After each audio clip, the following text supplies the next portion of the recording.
देवलीना और शहनाज की लड़ाई में अब सिद्धार्थ का नाम भी शामिल हो गया है। जी हाँ, अब तक तो इस लड़ाई में एक तरफ देवलीना, दूसरी तरफ शहनाज गिल और इनकी लड़ाई के बीच में हाल ही में रश्मि की भी एंट्री हुई है। मगर इस जंग में सिद्धार्थ का नाम लेकर अब देवलीना पूरी तरह फंस गई।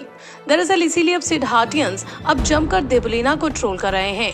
हालांकि अपने पक्ष में देवलीना भी सामने आई हैं और उन्होंने बताया है कि आखिर सिद्धार्थ का नाम कहां से आया इस पूरे मैटर पर। लेकिन इससे पहले कि हम आपको देवलीना की पूरी बात सुनाएं, समझिए कि ये मामला आखिर कहां से शुरू हुआ। ये मामला दरअसल शुरू हुआ था देवलीना के सिडनाज सॉन्ग पर आए रिएक्शन से। जी हाँ, दरअसल देवलीना के मुताबिक सिडनाज के सॉन्ग में इन दोनों की जीरो केमिस्ट्री है। देवलीना को गाने में सिद्धार्थ तो पसंद आए, लेकिन शहनाज में उन्हें दम नजर नहीं आया। ऐसे में शहनाज के फैंस के निशाने पर आ गई देवलीना। पहले तो फैंस ने उन्हें ट्रोल किया, लेकिन ये मामला तब ज्यादा बढ़ गया जब सना की एक फैन का ऑडियो टेप वायरल हुआ। इस टेप में उसने देवलीना को खूब गंदी गंदी गालियां दी। यहाँ तक कि देवलीना की मां तक को इस मामले में घसीट लिया। आप भी सुनिए कि क्या कुछ कह रही है सना की ये फैन देवलीना के बारे में। अपना जो टाइम है ना पोटीनीना पे वेस्ट मत करो। मैं तुम लोग एक सिंपल से एक बात बता देती हूँ। जब ये आई थी, ओपनिंग सेरेमनी थी, इसकी माँ को देखा था तुम लोगों ने, शक्ल से लग रही थी वो। तो जिस नचैया की ये औलाद है तो ये कैसी होगी। वो तो वहाँ पे बैठ के कहती मैं तो इसको भेजा इसलिए कि यहाँ से खत्म ढूंढ के बाहर निकले।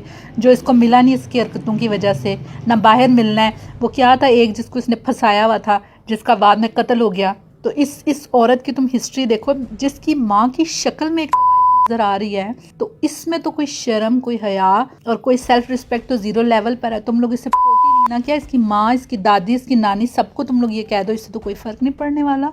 इसकी शक्ल देखते हो, इसकी बत्तीसी निकलते हुए देखते हो। ये तो खुद आके बिग बॉस में कहकर गई है मुझे कोई फर्क नहीं पड़ता पोटीने में। कह जो रही हूँ कि एक वाइफ नुमा शक्ल की जो औरत है, जिसकी ये बेटी है, तो जिसकी माँ को इसने तो बचपन से अपनी माँ को इतनी गालियाँ खाते हुए देखा होगा, तो इसकी तो सेल्फ रिस्पेक्ट जीरो है। तो आप लोग किस लिए अपना टाइम वेस्ट कर रहे हो। ये मेरी ऑडियो है, इसको स्प्रेड करो, इसकी बेटी को रहने दो यार। इसका तो बाप भी पता नहीं होगा या नहीं होगा, होगा तो ज़रूर किसी ने तो ये पैदा हुई होगी, इतना तो आई एम श्योर। लेकिन उसके बाद तो कितने आदमी इसके घर में घुसे होंगे और ये पता नहीं कितनों से ठुकवा के बैठी हुई है। बता जो रही हूँ कि केस में इन्वेस्टिगेट हुई हुई है, तो इसकी तो कोई सेल्फ रिस्पेक्ट, कोई इज्जत, कोई गैरत है ही नहीं। आप लोग किस लिए अपना टाइम वेस्ट कर रहे हो। इसकी माँ की शक्ल को याद किया करो। वो जिस टाइप की औरत है ना, जिस शक्ल से वो लग रही थी, उसने ही ऐसी औलाद पैदा की होगी।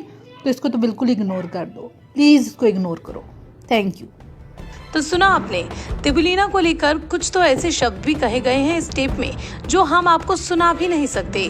लेकिन इस ऑडियो टेप कंट्रोवर्सी के बाद सिद्धार्थ के फैंस का गुस्सा देवलीना पर भड़क गया। फैंस का कहना है कि इस मैटर में देवलीना ने सिद्धार्थ का नाम इन्वॉल्व क्यों किया। लेकिन अब अपने पक्ष को रखते हुए देवलीना ने कहा है कि उस यूजर ने आईडी पर सिडनाज की तस्वीर लगा रखी है, जिससे किसी को भी लगेगा कि वो शहनाज के साथ साथ सिद्धार्थ के भी फैन हैं। ऐसे में जाने अनजाने सिद्धार्थ इस कंट्रोवर्सी से जुड़े हैं। देवलीना की मंशा सिद्धार्थ को इस कंट्रोवर्सी में इन्वॉल्व करने की बिल्कुल नहीं थी। हालांकि देवलीना का मानना है कि सिद्धार्थ के फैंस का इस ऑडियो टेप कंट्रोवर्सी के पीछे कोई हाथ नहीं, जबकि शहनाज का हो सकता है। सिडनाज के एक डाई हार्ड फैन को जवाब देते हुए देवलीना ने लिखा है, Relax. Seeing Sid and Shehnaz pic on the TP of that abusive chick, anyone would think that she is a fan of both. I told Raj that Sid Hearts has nothing to do with this. That chick is undoubtedly a Shehnaz fan. Required action will be taken. Stay in, stay safe. आपको बता दें कि इस audio clip में देवलीना के साथ साथ उनकी मां को भी घसीटा गया। ऐसे में देवलीना ने इस पर एक्शन लेते हुए साइबर क्राइम में इसके तहत शिकायत दर्ज करा दी है। अब देखना रहेगा कि इस पर पुलिस क्या एक्शन लेगी और जांच पड़ताल के बाद किसका नाम सामने आएगा। मगर इस पूरे मैटर पर फिलहाल आपकी क्या राय है, कमेंट सेक्शन में आप भी हमें जरूर बताएं।